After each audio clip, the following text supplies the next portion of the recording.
Brothers of the Night by Debbie Allen. Pictures by Kadir Nelson.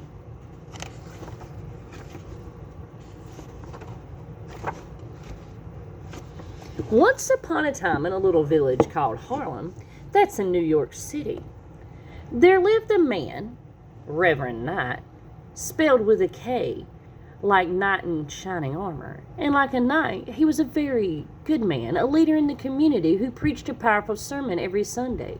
He lived with his 12 sons, whom he loved with all his heart.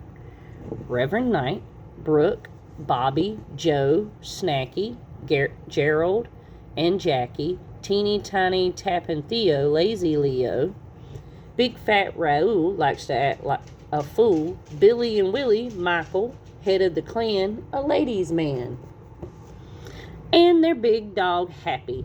That's me. That's right. I'm a talking dog. It's a magical story. You didn't say anything when that pig was talking in that movie. Quiet. Reverend Knight raised his sons with a firm, loving hand, but a lot was going on that couldn't be explained. Well, the trouble all started when every housekeeper Reverend Knight hired either quit or got fired. Why? Because every morning the brothers' shoes would be worn to threads, messed up, torn up, stinky, dirty, tacky, jacked up. You get the picture.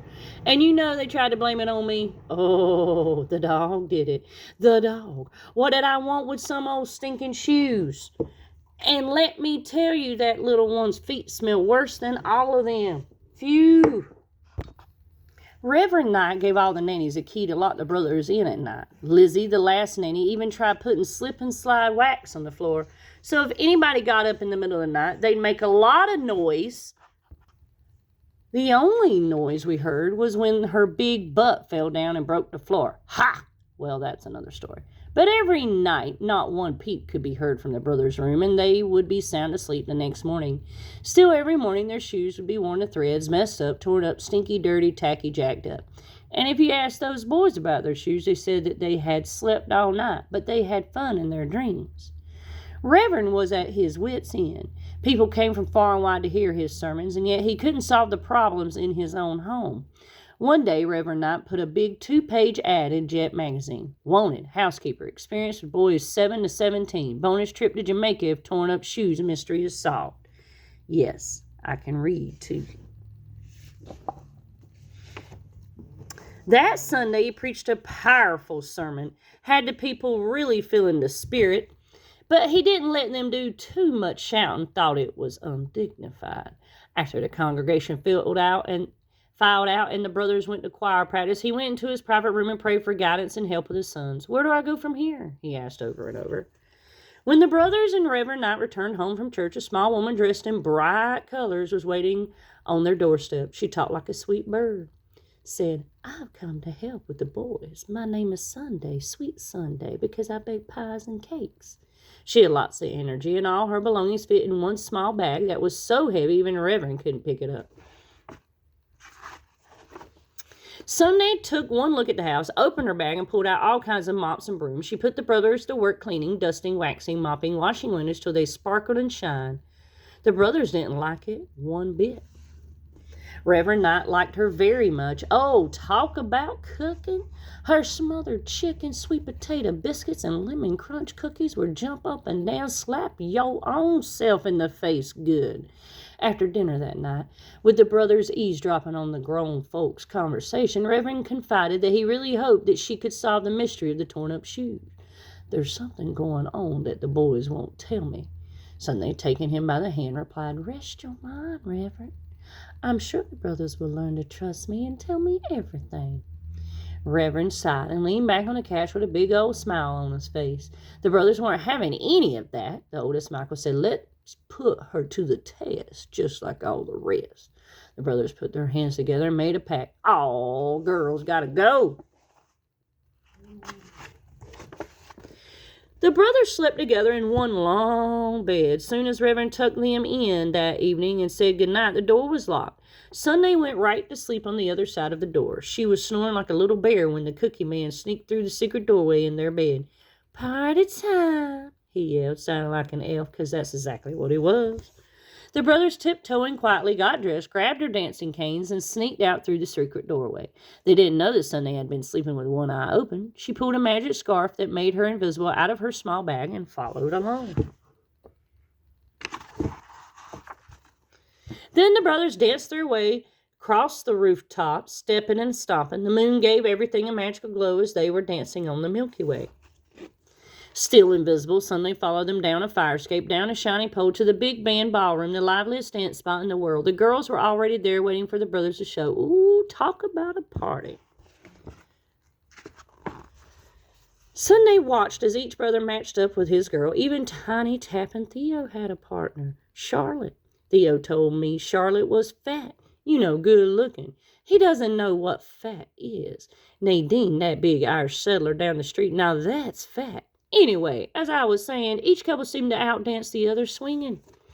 By the end of the night, everybody's shoes were worn to threads, messed up, torn up, stinky, dirty, tacky, jacked up, and just before the sun came up, they all dashed out of the ballroom.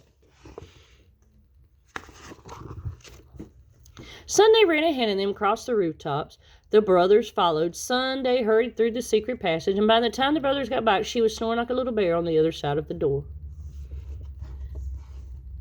The brothers piled their worn-out shoes in front of their bed and went to sleep. Sunday snuck back into the room. Swirling her magic scarf, she said, "Woo, Greg, googa, mooga, shuga, booga." And she made the torn-up shoes vanish and brand new ones appear. When Reverend came in to wake the boys, he found all their shoes in front of the bed, clean and sparkling. Sunday was up and cheerful, hurrying them to cook and eat breakfast. She had baked special biscuits shaped like shoes. Snacky whispered to Michael, "We better keep an eye on old girl." Every night for a month, the brothers would sneak out to the ballroom. Every night, Sunday, invisible in her magic scarf, would follow, and every morning their shoes would sparkle brand new. They checked to make sure she was sleeping before they left, and after they got home, and there she was snoring like a little bear.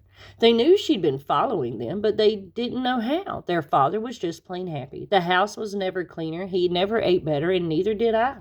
And there were no more torn-up shoes. Best of all, Sunday's sweetness was working a little magic on him.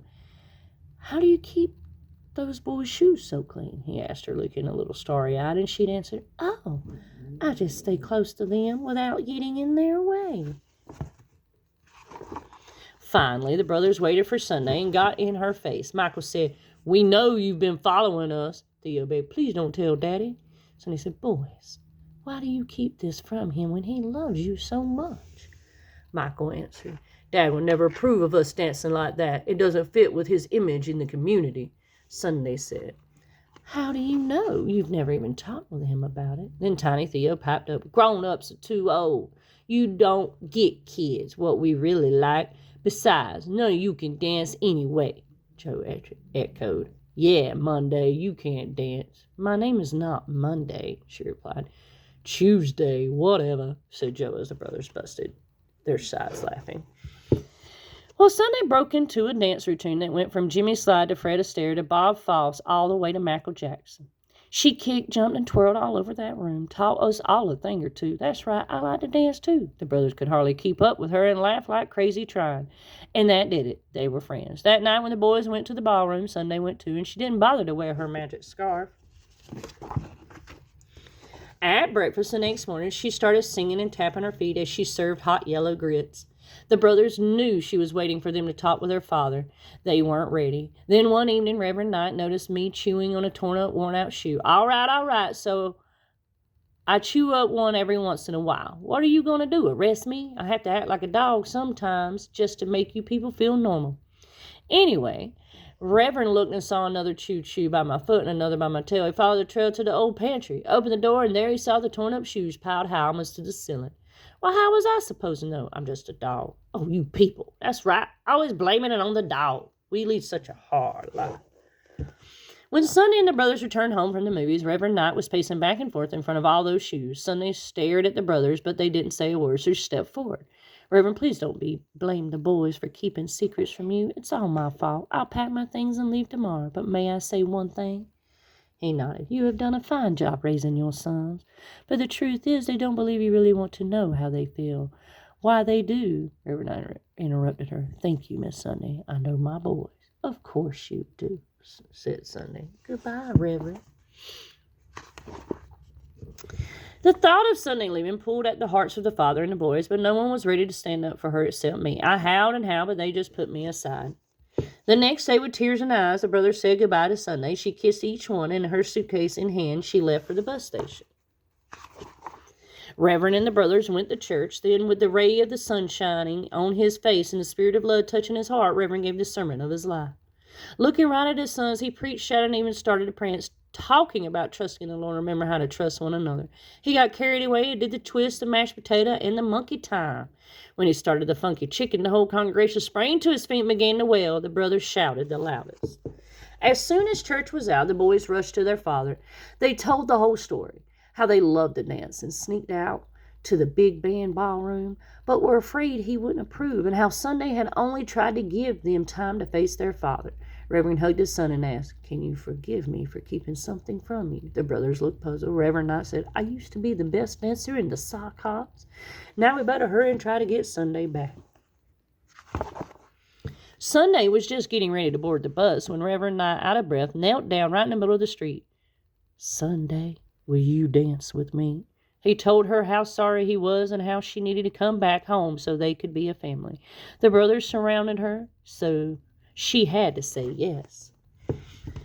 Well, let the church bell start ringing. The brothers were so happy they all started dancing. The people in the street started dancing and chanting, "There's going to be a wedding. There's going to be a wedding." I had to call my designer and get an outfit. Sunday and Reverend were married and had their reception at the big band ballroom. What a party that was. Oh, and they lived happily ever after, except me. Treated me like a dog, put me outside because somebody went and gave them a cat. I'm telling you, you just can't trust people. Thanks for listening. If you like what you heard, please click like and subscribe.